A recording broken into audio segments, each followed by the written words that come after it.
ကြားတာမလဲဟုတ်ပါဘူးလောက်လားဟာဟုတ်ဘူးဘယ်ဟာဟုတ်သေးလို့မင်းသားတော့ဂျားမှမွေးရဂျားမွေး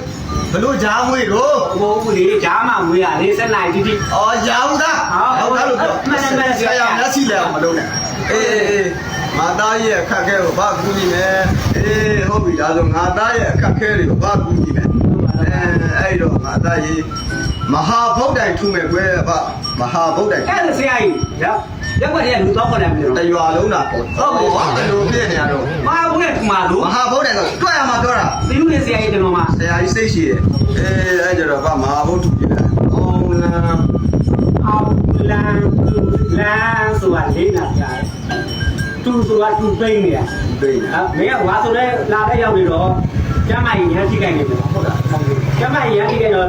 ဒီနေ့မှာမပြောက်သွားဟုတ်ကဲ့ဒီကဲခေယာပိုင်းစတော့ကဲအော်မင်းကဆရာလာတယ်ဟုတ်ပါမင်းဟောမှာလားမင်းဟောမှာမင်းဟောမှာဆရာဆရာဆရာမလို့အဲ့တော့ဆရာရဲ့ဆရာမလို့ဟုတ်ပြီအေးဒါဆိုငါသားတော်ကြီးကို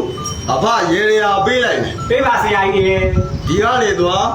ရဲသွားပြီးတော့မဟာမုနိဖရာကြီးသိတယ်မို့လားမဟာမုနိဖရာကြီးသိရဆရာအေးအဲ့ဒီဖရာကြီးကိုဖင်လာပြီးခုနှစ်ပတ်သာပတ်လိုက်သားကြီးဆရာကြီးဖရာကြီးခုနှစ်ပတ်ဖင်လာပြီးပတ်ရမယ်ဆိုရင်ဖရာလို့တို့ရဖရာလို့တို့ဝိုင်းပြီးတော့ဆွတ်စီမှာဟောဆရာကြီးအဲ့ရဖြစ်သေးပါဘူးကျန်တဲ့ရေရာကြီးပေးပါဦးကျန်တဲ့ရေရာအေးတခုတော့ရှိရပြောပါဆရာကြီးမင်းတို့အိမ်မှာအုံကြီးရှိတယ်မို့လားရှိရဆရာအုံးပြင်မှာရှိရဆရာအေးဟုတ်ပြီအုံးဒီခုနှလုံးအာမတိရှာမတိမျိုးချမယ်ဟမ်အုံးဒီခုနှလုံးအာမတိရှာမတိမျိုးချမယ်အဲ့ဘယ်လိုဖြစ်နိုင်မှာလဲဆရာယူကြီး